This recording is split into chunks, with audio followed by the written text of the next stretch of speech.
Hey guys, it's Dan, and I am going to read you a story tonight by Vera B. Williams called A Chair for My Mother. Looks like some good illustration right there. A Chair for My Mother by Vera B. Williams. And this is dedicated to the memory of my mother, Rebecca Porringer Baker.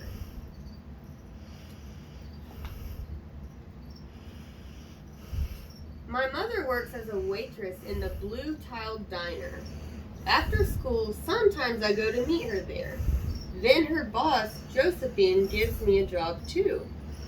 I wash the salts and peppers and fill the ketchups. One time I peeled all the onions for the onion soup. When I finish, Josephine says, "Good work, honey," and pays me. And every time I put half of my money into the jar.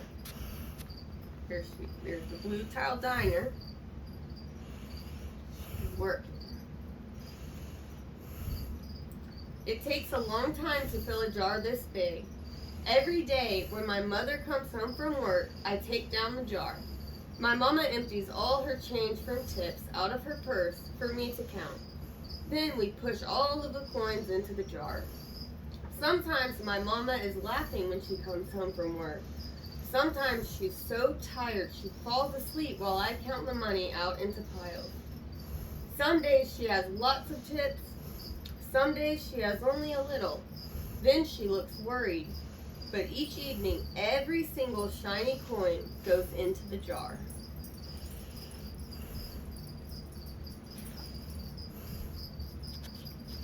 We sit in the kitchen to count the tips. Usually Grandma sits with us too. While we count, she likes to hum. Often she has money in her old leather wallet for us. Whenever she gets a good bargain on tomatoes or bananas or something she buys, she puts by the savings and they go into the jar.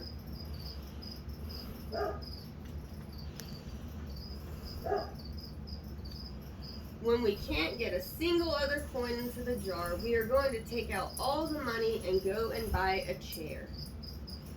Yes, a chair. A wonderful, beautiful, fat, soft armchair. We will get one covered in velvet with roses all over it. We are going to get the best chair in the whole world. That is because our old chairs burned up.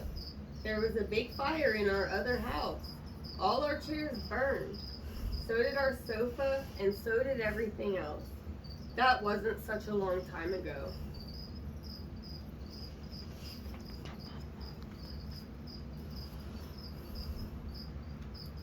My mother and I were coming home from buying new shoes. I had new sandals. She had new pumps. We were walking to our house from the bus. We were looking at everyone's tulips. She was saying she liked red tulips, and I was saying I liked yellow ones. Then we came to our block.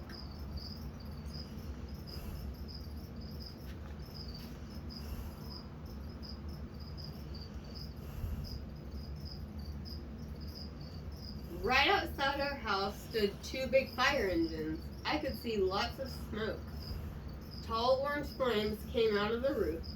All the neighbors stood in a bunch across the street. Mama grabbed my hand and we ran. My Uncle Sandy saw us and ran to us. Chilly in here. Mom yelled, "Where's Mother?" I yelled, "Where's my grandma?"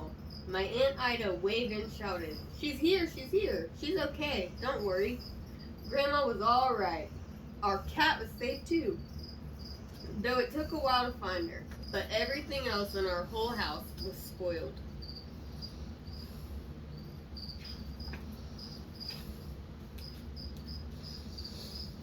What was left of the house was turned to charcoal and ashes. We went to stay with my mother's sister, Aunt Ida, and Uncle Sandy. Then we were able to move into the apartment downstairs. We painted the walls yellow. The floors were all shiny, but the rooms were very empty.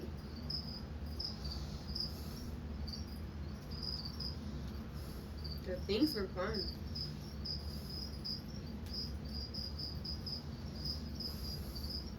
The first day we moved in, the neighbors brought pizza and cake and ice cream. And they brought a lot of other things too. The family across the street brought a table and 3 kitchen chairs. The very old man next door gave us a bed from when his children were little. Very generous. Look. They're helping out. My other grandpa brought us his beautiful rug. My mother's other sister, Sally, had made us red and white curtains. There they are. Mama's boss, Josephine, brought pots and pans, silverware, and dishes. My cousin brought me her own stuffed bear. Everyone clapped when my grandma made a speech. You are all the kindest people, she said, and we thank you very much. It's lucky we're young and can start all over.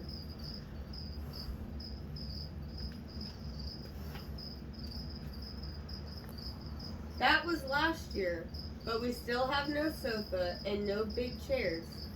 When Mama comes home, her feet hurt. There's no good place for me to take a load off my feet, she says.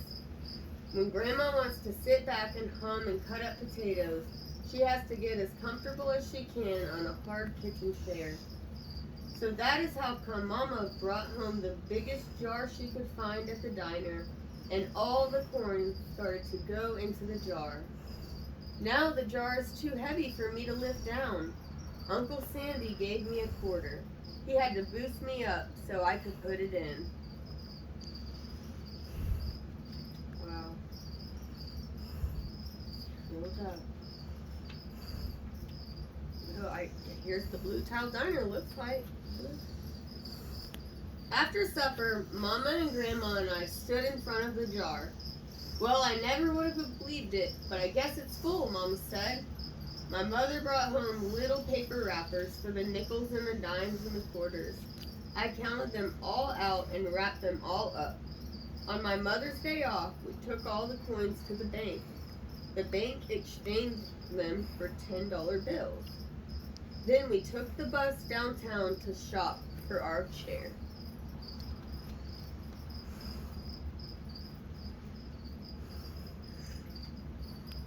We shopped through 4 furniture stores. 4?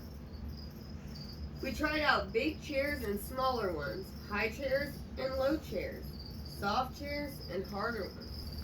Grandma said she felt like Goldilocks in the 3 Bears, trying out all the chairs.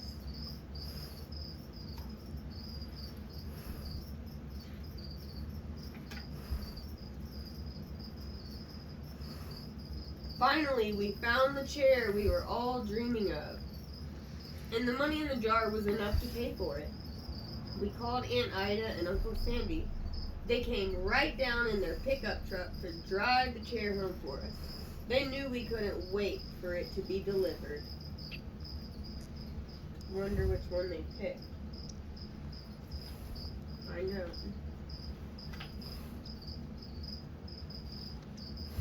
I tried out our chair in the back of the truck. Mama wouldn't let me sit there while we drove. But they let me sit in it while they carried it up to the door.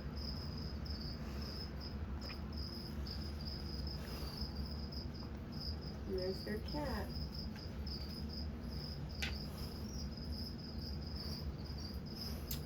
We set the chair right beside the window with the red and white curtains. Grandma and Mama and I all sat in it while Aunt Ida took our picture. Now Grandma sits in it and talks with people going by in the daytime. Mama sits down and watches the news on TV when she comes home from her job. After supper, I sit with her and she can reach right up and turn out the light if I fall asleep in her lap. And there are the red and white curtains, given by strangers.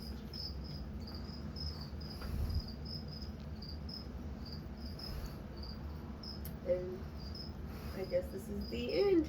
And there they are in their chair.